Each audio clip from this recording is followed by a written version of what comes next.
everyone, welcome back to the Whiskey Pour. I hope you're having a lovely day today. My name is Danny and I feel like we have recently been talking a lot about whiskies that are too expensive or things that are overhyped and therefore the price is too high. So I wanted to talk today about some whiskies that I think punch well above their weight. Before I jump into it, I do want to say a massive thank you to everyone who has been supporting this channel recently. Everyone who comments on the videos and likes the videos, shares my content. I'm so appreciative for all of it. It does not go unnoticed, and I'm really loving the little community we're building here, so thank you so much for that. Now, I do want to clarify that when I say whiskey that punches well above its weight, I'm not talking cheap whiskey. I am talking whiskey that over delivers for what you're going to pay for it. We're talking good, honest specs, great quality, good flavour profile, lasting finishes. I'm talking whiskey that is going to taste better than what you think it should taste like based on what you pay for it, if that makes any sense to you. I'm going to give you some bourbon, some Scotch, some world whiskies. I've got it all, so let's get into it. Cheers.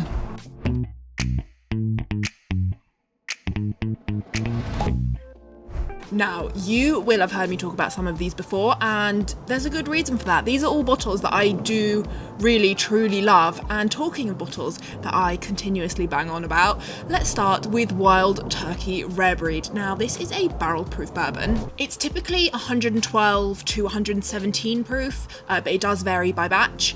It's just a really great barrel-proof bourbon with a good, sensible price that quite frankly embarrasses some other bourbons which cost a lot more than it. It's made up of a blend of matured Wild Turkey bottles. People usually say they're about 6 to 12 years old, so you've got some good aging in there, and it's got that really distinctive Wild Turkey char yeasty profile. It's just got that caramel, charred, oaky, smooth but still peppery, good finish thing going on that you just want in a good barrel proof bourbon. It just ticks so many boxes, and I really do think it's a really great bottle and definitely punches well above its weight. Another bourbon I'm going to add to this list is the Knob Creek 9-year-old. Now, this is such a bourbony bourbon, and that's how I always describe it. I like that it has that 9-year age statement, which actually wasn't on the bottle for a few years, but it has now returned. Not that I will only buy whiskey with an age statement, far from it, but a bourbon with an age statement there's something nice about it to me. It's 100 proof, and it has a really good price point for just a really everyday, reliable, classic flavour profile. I'm a big fan. In terms of its flavour profile, it's very sort of vanilla-y and caramelly, but it also has a really nice nuttiness to it, which gives it a sort of almost structured feel to it. I know I'm not describing that very well, but maybe if you are a bourbon drinker, you'll know what I mean. The last bourbon I'm going to talk about in this list is Four Roses Single Barrel. I felt like I had to include a single barrel here. It's 100 proof, and I really like Four Roses' way of being so transparent with exactly what is in the whiskey that you're drinking. This one is a very sort of elegant whiskey.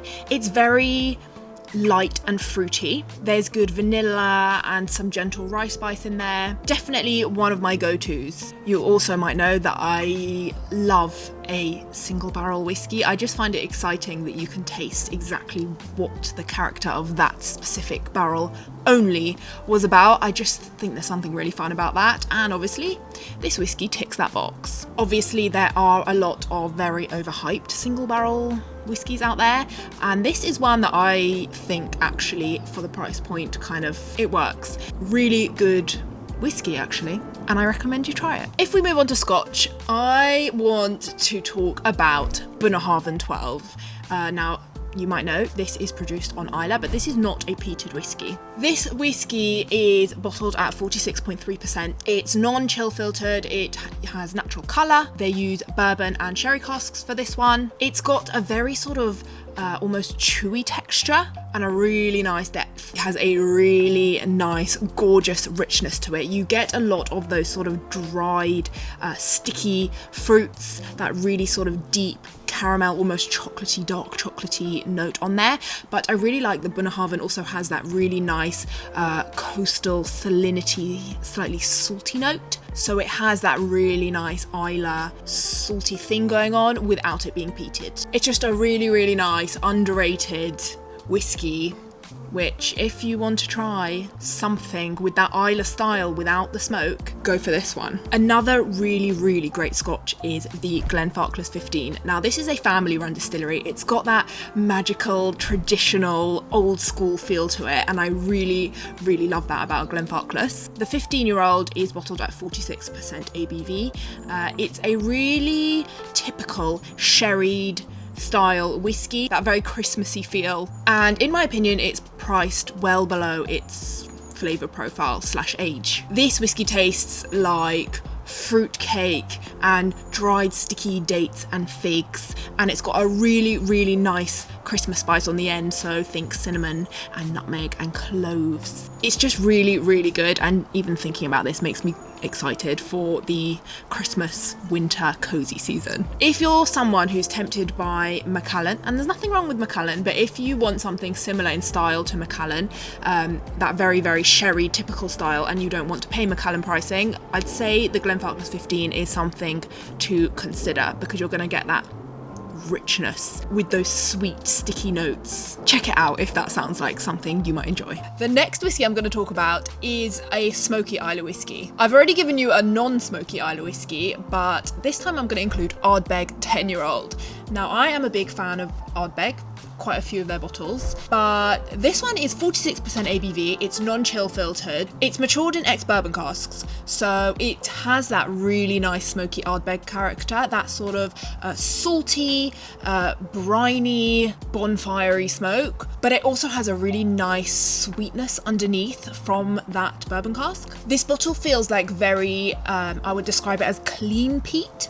It's just really nice and balanced. It doesn't overwhelm you with smoke without giving you that nice citrusy sweetness underneath. I'm a big fan of this bottle. Next on my list is Nikka from the barrel, which is made in Japan, although it doesn't necessarily qualify as a Japanese whiskey under the new regulations, which is a whole nother topic in itself. But anyway, it's bottled at 51.4% ABV, and it is made up of over 100 components of malt and grain whiskey, all married together, which means all the components are brought together and then put into used casks to kind of harmonise the flavours. That level of blending craft is not usually seen for the price point of this whiskey. Let me tell you, the craftsmanship that's involved in this is absolutely beautiful. It's a really, really gorgeous whiskey for its price. Flavour-wise, it's light, floral whiskey. It's got really nice vanilla going through it, spice.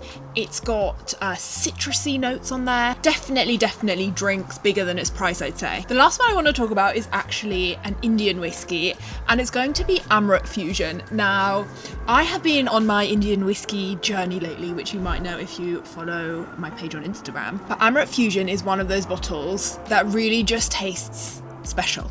It's bottled at around 50% ABV, I believe. The thing about Indian whiskey is that because the climate in India is hot, the whiskey matures and gains complexity a lot faster than something like Scotch whiskey, which is obviously produced in a much cooler climate, and that means that the whiskey is going to taste better and more complete in a much shorter space of time. What Amrut do for this expression is they import some peated barley from Scotland, and they use unpeated Indian barley, and then they make their whiskey with both of these barleys together, and then they mature them in ex-bourbon barrels. So the outcome is somewhere between Scotch and very Indian style, but it comes to its point of maturation a lot quicker than a typical Scotch whiskey would.